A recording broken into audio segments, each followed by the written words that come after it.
So if I do give you a question that involves me showing you some code and asking you what it does, I'm not asking you to go line by line and tell me exactly what each line is doing. I'm asking you to tell me what problem the code as a whole is solving. So if I give you 10 lines of code that loops through a string and builds up, that string in reverse inside of another string, that's what you should tell me. Don't tell me what each individual line is doing. I want to know that you can read code and understand what it's trying to accomplish as a whole. Let's see. Oh, at least one conversion question.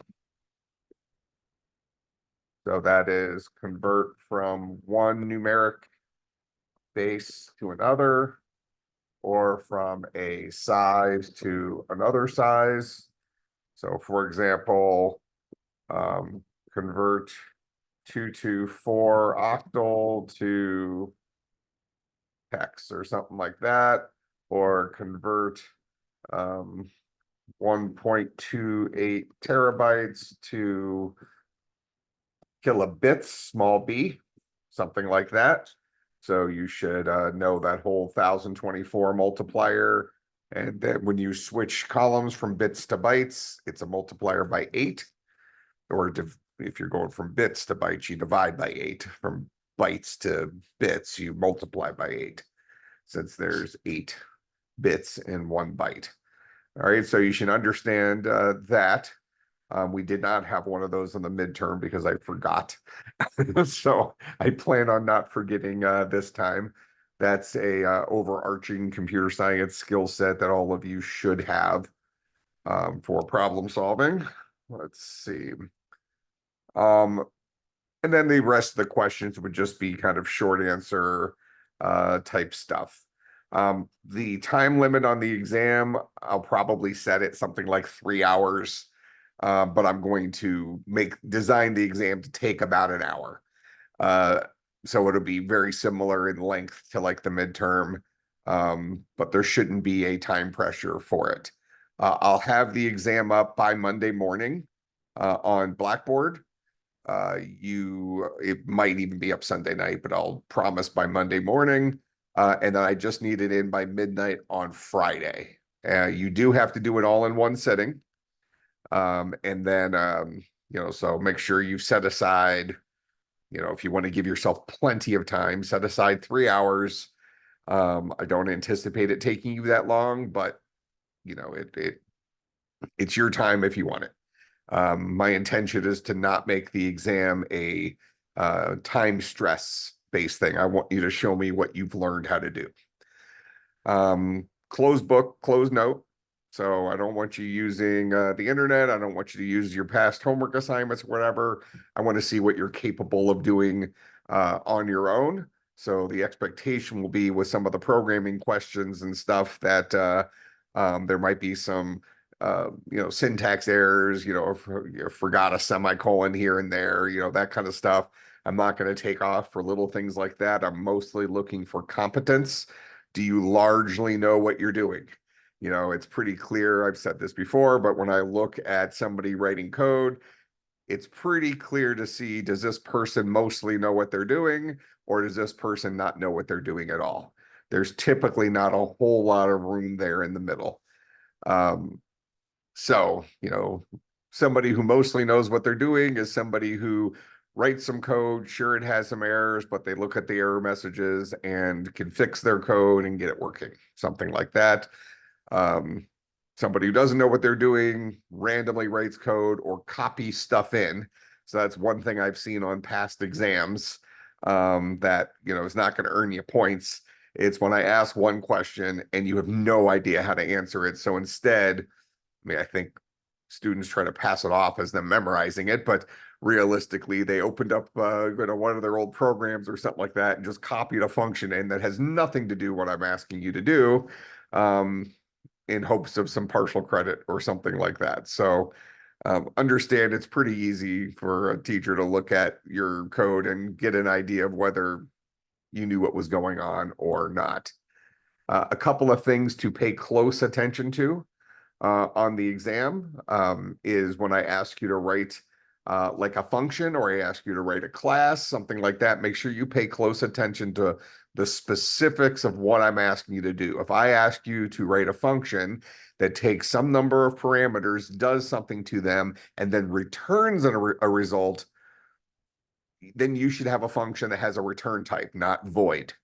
As opposed to if I tell you to display the result or something like that, your return type would be void, and I should see you printing stuff out inside of the function. Okay, so I'm going to be pretty picky about that. Did you understand the question I was asking? So I'd encourage you to read every question twice and make sure you fully understand what I'm asking you to do before you do it. I'm not going out of my way to try to trick you. It'll be very straightforward. I'll say, write a function that does X, Y, Z and returns blah, blah, blah, or write a function that does X, Y, Z, it takes X, Y, Z as parameters and displays the result. Pretty straightforward. You should be able to create the framework for those functions 100% of the time. Now, if the logic in the middle is a little bit rough, that's where your errors might end up being and things like that. But I'm definitely going to be looking at, are you capable of writing a function header? Are you capable of choosing the correct return type? And are you capable of, let's say, mostly following the directions inside of the logic of the function? All right, you'll lose significant points at this point. This is your second semester of programming if you can't write a function header. You know, the return type, the function name, the parameters that come into it, and then use those things. Similarly, if you're hard coding values inside of a function, you know, typically when we write functions, we're asking you to solve a problem generically so that you could call the function 10 times in a row, passing it different inputs, and that function will operate on the inputs that it's getting. So when I see a student write a function, and then the very first thing they do inside the function is overwrite the values in their parameters with hard-coded inputs, you know, that's showing you don't understand the purpose of a function, to be able to take different inputs and produce potentially different results. Similarly, be prepared to like write a class. I might say write a class that is meant to represent, you know, I don't know, like a player on a soccer team. It should have fields for representing their name, their jersey number, and you know, whatever. You know, write an appropriate constructor, write appropriate setters and getters, that kind of stuff. So you should create, you know, be able to do that type of stuff. The exam will be primarily programming skill set stuff, not necessarily Unity specific stuff. I might throw some Unity things in there, but that wouldn't be the primary goal of the question. Um, Unless it was like a short answer question, it would be something that you've done a zillion times on the assignments or whatever. But in general, I'm testing your programming competencies, not your Unity competencies. All right. So let's kind of go through the slides and you know, see what things that you know, outside of generic programming type stuff I might want you to focus on. Um, so the abstract keyword, you should know things like this. You should know what abstract means, why you would use it. You should know about static versus non-static. You should be able to work with things dealing with inheritance. So, you know, if I tell you to write a parrot class like inhabitant, and then write a player and a monster class that inherits from that, you should kind of know what that means, know about this keyword, so on and so forth.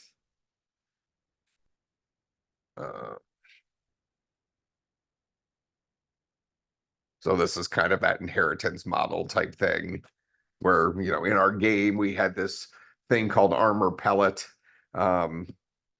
which derived itself from pellet. So this was a child of the pellet class, which we wrote, which is by default a child of the object class, which comes with C#, also Java, whatever. On the exam, I don't care if you write your answers in Java or C#, but I'd prefer it in one of those two languages, not Python. Because really this exam is your knowledge for this exam should come from what we've done mostly during this term, where we started off with Java, we rolled into C Sharp. They're basically the same languages. Like I said, I'm going to be looking at your code for competence. So even if you have a little bit of intermixing between the languages, that's not the end of the world. Um, because as you know, C Sharp and Java are very, very, very closely related in almost every way. But I'm looking for one of those two languages, not a language that we really haven't covered. Okay, so this idea of an instance of a class. So this is a relationship, which is actually is a formal thing that you'd find in textbooks and stuff. But effectively, if something is a player, that means they are an instance of the player class. So understand the difference between an instance of a class versus the class name itself, maybe versus a variable that's capable of holding an instance of a class but doesn't have one in it yet. So be able to look at code and understand um, what's being asked, what's the code doing. A lot of times I'll ask the question of what kind of animal is this? When you see a variable and we're calling a function on it, being able to look at code and tell me, you know, is this a function or a constructor or whatever, what kind of member of a class this is, be able to identify those things. Let's see.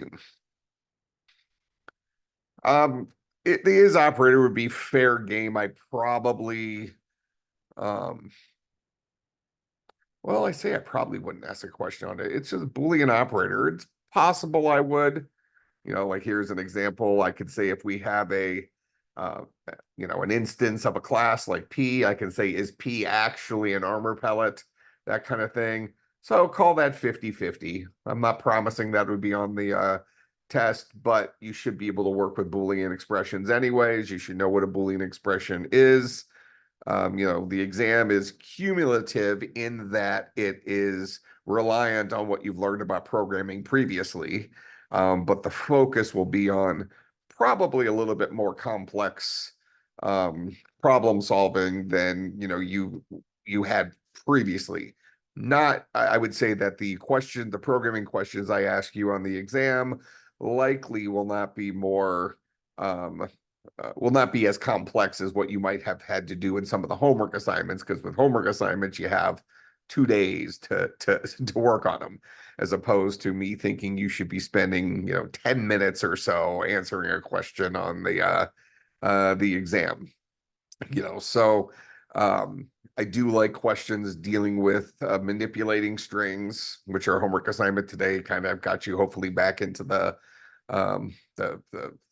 swing of also working with collections like arrays and things like that, because those allow you to kind of show me, how your algorithmic problem solving is, because that's kind of the easiest way on an exam for me to understand how you've matured as a programmer. All right. Like for example here, I wouldn't ask you a question on the exam that says, what's the function to launch another scene? Something like that. That's a Unity specific thing, really has nothing to do with general computer programming.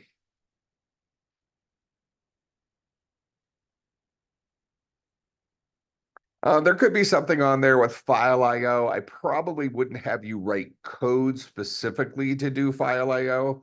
But maybe one of the short answer questions, something along the lines of, the how you get data. Recently we've been working with files, we've been working with APIs, so kind of different sources of data. And maybe some of the things associated with that. IO is relatively slow in general, files are super slow, so on and so forth. So that would be fair game for kind of a short answer question. I don't think I'd ask you to write code for accessing a file or accessing an API. It would be those questions involving those things would be the short answer SAE type questions. I suppose it would be fair for me to show you code that reads from a file or show you code that hits an API and ask you to tell me what this code is doing. So you should be able to read the code, but you don't have to go in and memorize the code that does file IO or whatever.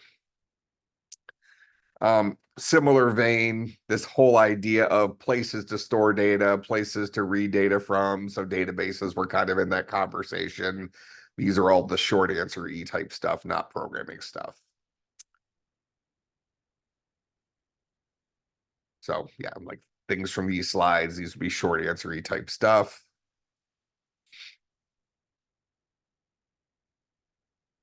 The idea of XML versus JSON, again, something pretty um, that would fall into the category of kind of the short answer E type questions.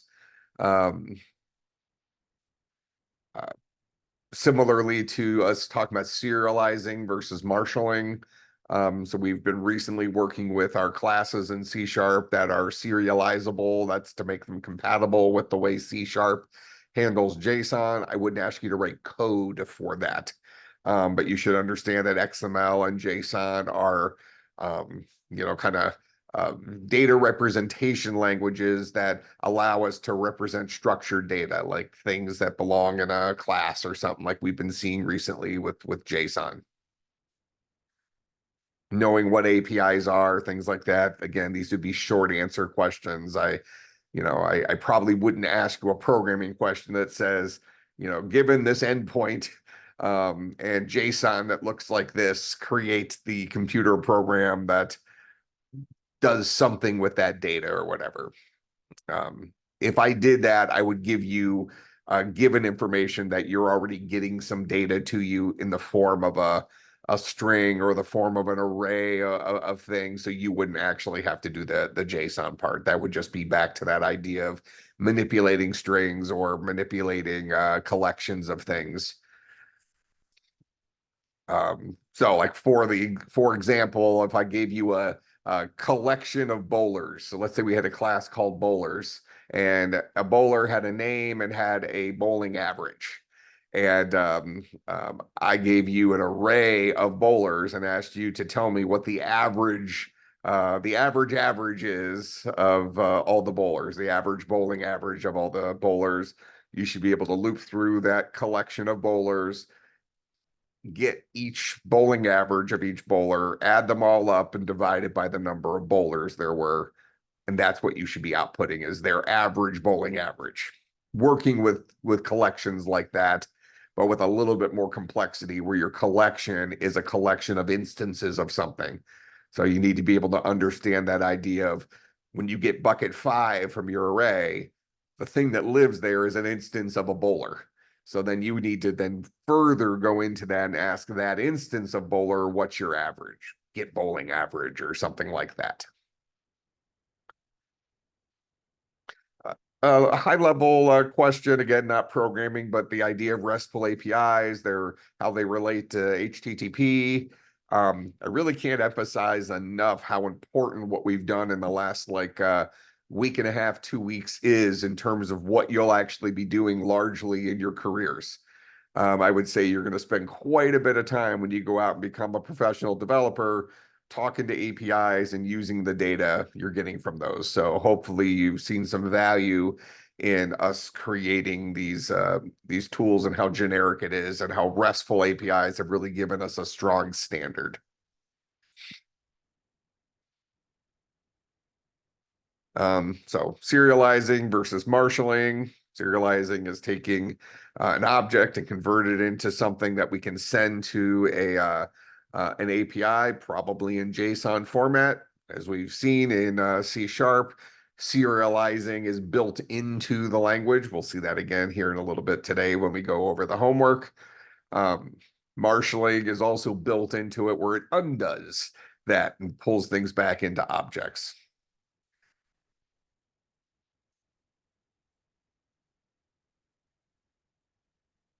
Okay, so questions about the exam or things that may or may not be on it, so on and so forth. Before we start looking at the homework for today.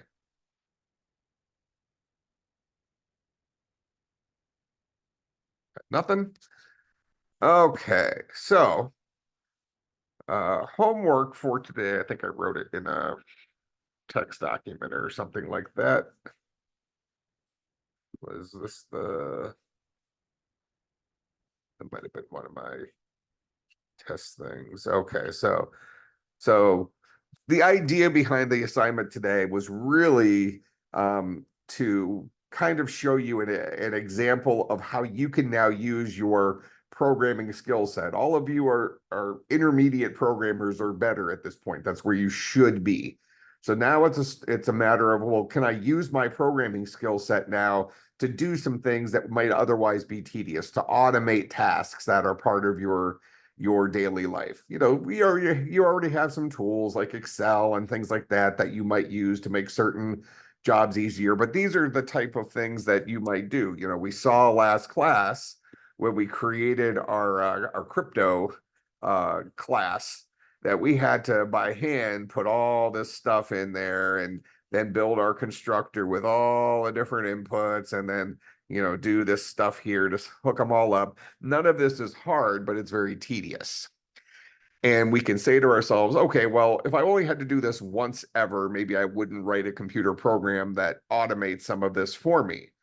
But like I mentioned a little bit ago, if in your career you're going to be spending most of your time talking to APIs and things like that, having this mindset of, oh, should I automate this task because I'm going to be doing the same type of thing, talking to 5 different APIs for the next month, and each time, depending on the format of the JSON data I'm getting back, I'm going to be having to generate these classes, and I might be error prone in generating them, or the very least, it's kind of a tedious thing. Maybe I go ahead and invest a little time right now creating an automation tool that does that for me. All right. So these are, and so you could extrapolate that to other types of problems that you might do in your daily life. You want to use the right tool for the job. Sometimes doing something manually by hand makes the most sense. Sometimes using a power tool makes more sense. Well, if you already have a tool purposely built for doing something, maybe you have a whole bunch of last names and you want to sort them. Well, you could paste those things into Excel and sort the column, and then you got everything you need. No problem. You don't need to write a computer program for that. But as you get into more and more specialized data or more variables involving your data, being able to write custom software around that can be powerful. And you even have the middleman there. You probably looked at this in your 175 class, where there are programming languages built into things like Excel, VBA, Visual Basic for Applications, that allows you to add some additional functionality to your spreadsheet stuff that wasn't innately built into it. But in this case, you can write code like this anywhere you are. You don't even need to have anything special on the computer, because your web browsers, as we've learned, understand HTML and JavaScript. And JavaScript is a programming language that looks a lot like Java and a lot like C# because it was based on the C and C++ programming language. In fact, JSON stands for JavaScript Object Notation. So it's how objects are represented in the JavaScript language. So the bottom line is, it doesn't matter what computer you're sitting at. Even if you just took it right out of the box, it probably has a web browser built into it. So you immediately have something that can run computer programs as long as you choose JavaScript as your language. We've also seen that you can go to like online GDB, and now you can program in whatever language you want. So again, as long as you have an internet connection and a web browser, you can code stuff in all sorts of different languages. It doesn't have to be something that you have to go and install on the computer. Okay, so let's take a look at this. So what I did is I just put this an empty game object in here called API helper game object just for testing this. You wouldn't even have to do this as part of Unity. You could do this in another language if you wanted, in Python. You could do it in online GDB or whatever, because ultimately your output of your program is going to be something that looks like this. And then you're going to go and just take that and you're going to dump it into a file, and that's going to be one of your classes you use here in you know your C# program for working with the JSON from an API. All right, so I just happened to embed it inside of our Unity project, but it didn't have to live in here. Ultimately, you're saying, I want to take something like this and generate something like this, so I don't have to do as much tedious work. I can write the logic once, and then I can use it a zillion different times for different APIs, as long as I have something like this that tells me what a JSON object has in it. And I wrote mine a little bit more generically because, as we're seeing here, every single name value pair here for this particular API, the second element is a string. So this is ID is a string, rank is a string. So this particular API is passing all of these things as strings. Whereas if we were working with, it wouldn't be unreasonable for maybe the price in US dollars to be a number. So something like a float. It wouldn't be unreasonable for one of these guys to be another JSON object. Something like URL like that. This is a valid type to have something that is another JSON object, which would mean that you were generating another class and so on and so forth. So I did write my code generically enough where it can handle a couple of different types, so you can kind of see how that works. All right, so let's go into the code here. And let's see, where am I? API class, this guy. Okay, so I had my API input.txt, and I'll show you that file real quick. So this is, I just put it in my text file. So data file, API input. So that's something just looks like this. So that's my given information, like from the homework assignment. So this is just a text file that has those things in it, and I want to go from that to a properly formatted C# class. All right, so that's what my input looks like. All right, so I'm going to read in from that. I'm giving myself an empty string that I'm going to use to build up my output. Here's me reading in all the stuff from my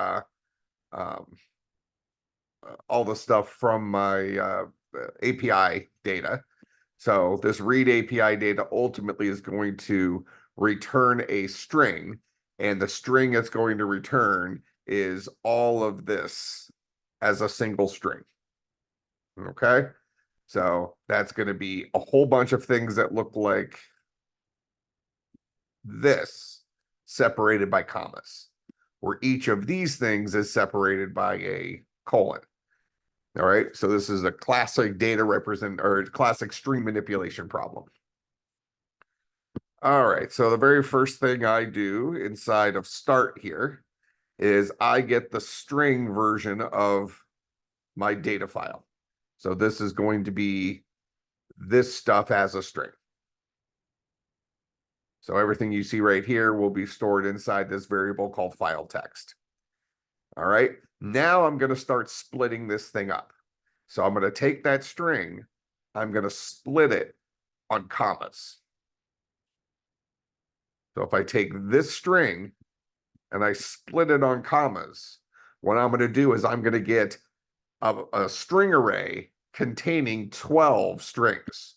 That's going to be string 0 at bucket 0, string at bucket 1, string at bucket 2, so on and so forth.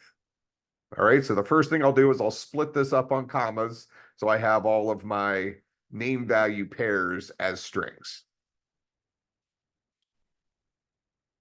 All right, so that's what this will be. Parts will hold a collection of, in this case, 12 name value pairs separated by colons.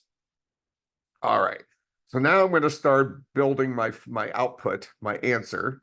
So using Unity Engine, this does a couple of carriage returns and system serializable. If you want to see where that's kind of coming from, go back to here. This is the using Unity Engine, press enter twice. System serializable, then public class, class name, something like this. This is things that will always be there in every single C# class that you're going to output from this thing. So that's what I'm doing in that case. So I'm just starting to fill up answer with my output. All right. Now I'm going to be keeping track of a couple of other strings here. I want to keep track of the constructor parameters. That is the things that will ultimately go in here. Because we see that those things have a direct relationship with these things. And then we're also going to be keeping track of the constructor body. That is this stuff. Because these things have a direct relationship with these things, which have a direct relationship with these things. So as I go through my collection of name value pairs, I'll be able to build up this part. And at the same time, I'll be able to create this string. And at the same time, I'll be able to create this string. And then I just have to piece them all together. All right, so now we get to this for each loop. So for each string S inside of parts. So for example, the very first time through, string S will look like that, what I have highlighted. That will be S the very first time through that loop. All right, and what am I going to do with that? The first thing I'm going to do is I'm going to split that on a colon, which is going to give me a 2-element array of strings, where bucket 0 is that guy, and bucket 1 is that guy. So I'm splitting on the colon. Now, one thing to note here, and it's something that maybe I'm guessing some of you ran into, but notice that we have some extra spaces in this particular case. Excuse me. In this particular case, we have an extra space after this colon before this double quote. So you're going to see how I deal with that. Most programming languages have a function built into it for when working with strings that are something along the lines of trim. Java has a function called trim with a lowercase t.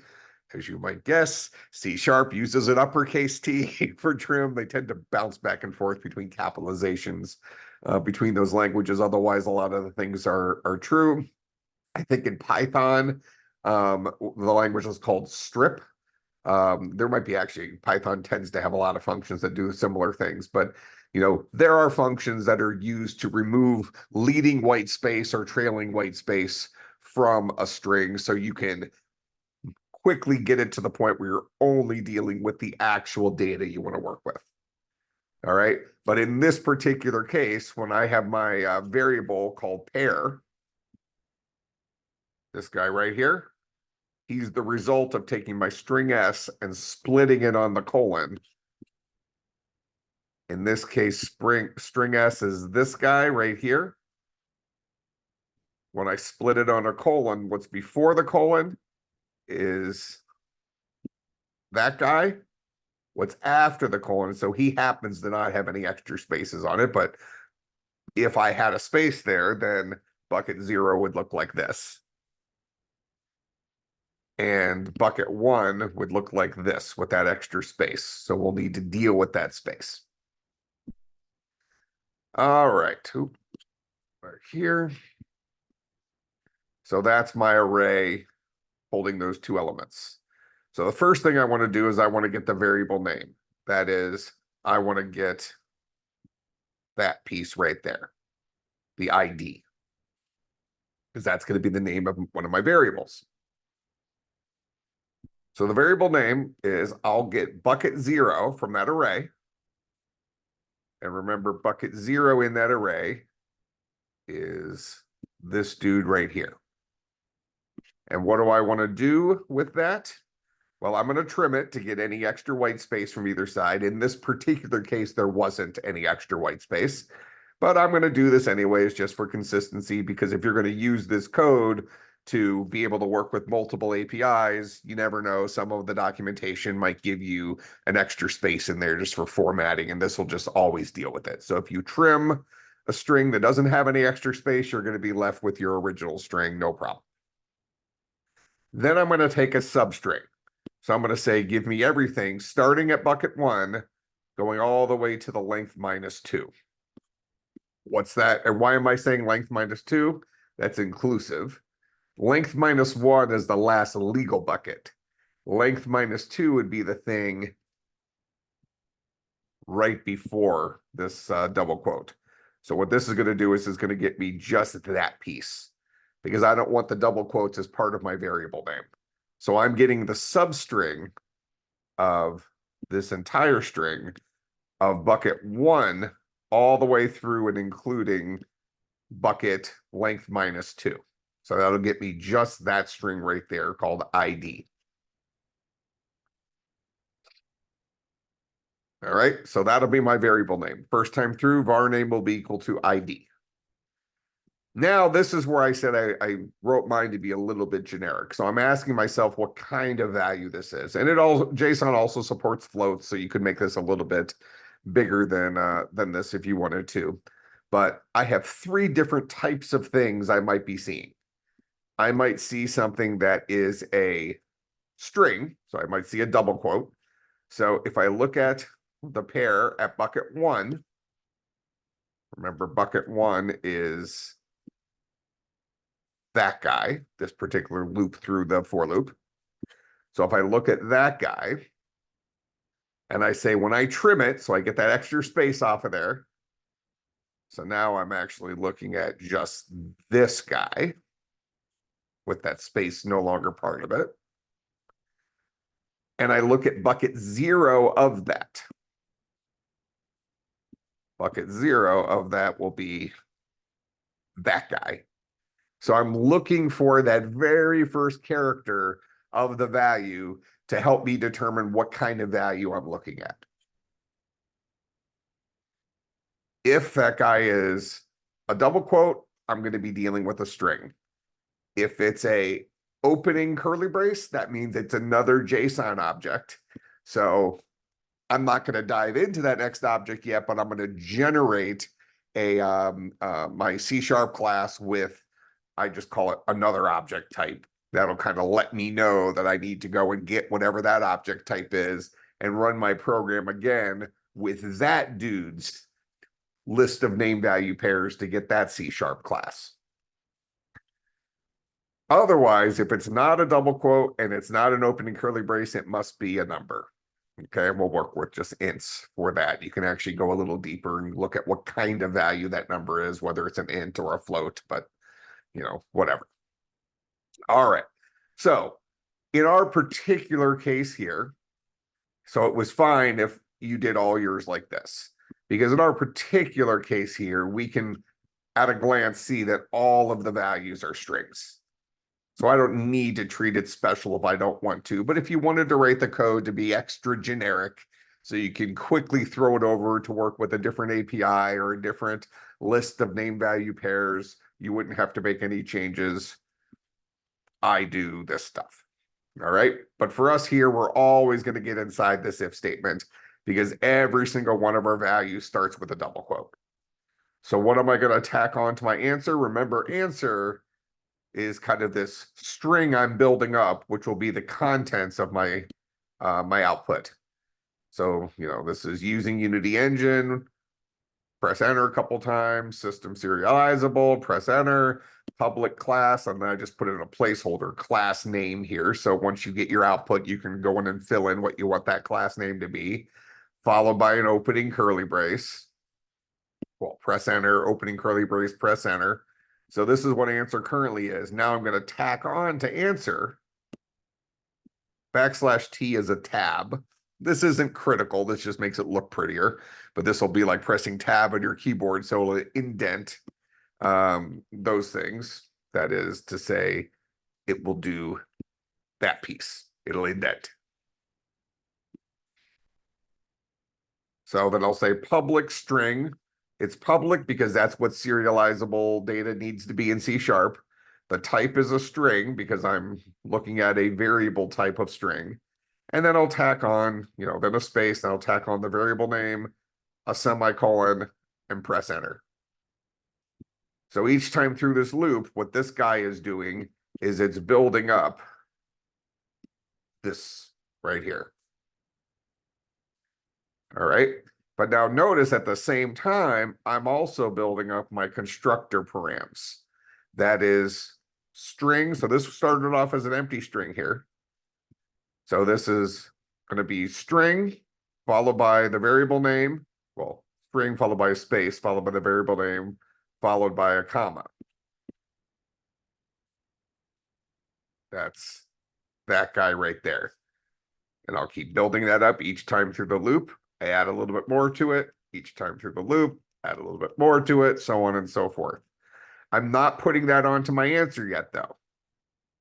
All right, so I'm building that up. I'm adding my stuff to my answer. Why am I not adding it to my answer yet? Because we don't put that in until we start working on our constructor. So answer is going to get filled up with all these things, and I'm just currently keeping track of all that right there so that I can use it here in a few minutes. All right. I also have the constructor body. That's another thing I'm keeping track of. That's this stuff. So constructor body goes from the empty string right here. It started off as the empty string. And I'm adding to it this dot ID equals ID the first time through. So I'll press enter. I'll press tab twice since this guy is indented even further than this guy. All right. So, and again, this is just formatting. You could get all the right stuff without ever pressing tab or ever pressing \n. Languages like Java and C#, they don't care about carriage returns, but human eyes do. So I'm trying to make it look decent. So I'll say this dot, followed by the variable name, followed by a space, equal sign space, followed by the variable name, is the followed by a semicolon. This dot ID equal ID, where we know ID was the name of the parameter coming in here. All right, so what constructor body is doing is it's building up this stuff. That's what'll go inside of constructor body. All right, so now notice here, this is the end of our for loop. So here's our for each. So we're going to do all this stuff and we're going to keep building stuff on to answer. We're going to start building up our constructor params and start building up our constructor body. So answer, by the time this loop is done, we'll have all that stuff added to it. And params will have all that stuff currently in it. And constructor body will have all that stuff currently in it. Now I'm going to start putting together my my sandwich. So I'll tack on to answer public class name, open parentheses. So I'm tacking onto it my constructor. That's this piece right here. So we just added to answer that. Then I'm going to put on our constructor params dot substring 0 to the length -1. Why am I doing that? Because the way I built up our constructor params here is I said string var name followed by a comma, which means technically there's one extra little comma there at the end. I want to get everything before that last comma because that's actually what the parameter list should look like. So that's what I'm doing right here. I'm saying constructor params, give me a substring starting from the very beginning all the way up to and not including the comma. That's effectively what that says. Concatenate onto that a parenthesis, then a carriage return. So that's this thing, and then kicks us down to this line. So I just tacked on to answer all of that, which is the next thing that needs to be put on there after this. Kind of like putting a tomato on top of your burger. We're assembling the sandwich at this point. Okay. Then what do? I'll indent, put an opening curly brace, and I'll go ahead and throw in the constructor body. Constructor body, we're building up in that other variable. That's all this stuff. Then I'll press a carriage return. I'll tab. Here's my closing curly brace. Press enter again. Here's my final closing curly brace. And then I print out the answer. So in here, if I go ahead and run this program, and I go to my console, and I click on this guy, we notice we have this dude right here. Can I get it all? Did I get it all there? And then I'll go into my text edit thing. Just do this. I'll paste that in there. This was just part of that last stuff that it just from the print statement. So this is what my code generated using Unity engine, system serializable, public class name. So I would change this to whatever I wanted my name of my class to be. Here's all my name value pairs for my fields. Here's my constructor, public, whatever class name is, you would keep there. So if I just copied class name here and I did a search and I searched for class name and I said I wanted to replace it with crypto, I say replace all. Now I have public class crypto. Here's my constructor is crypto, yada, yada, yada. And then here's the body of that constructor stuff right there. And if you go back and you look at our code we wrote last time, I think you'll find wherever crypto was. We write it inside a Pokemon thing. Yeah, we did.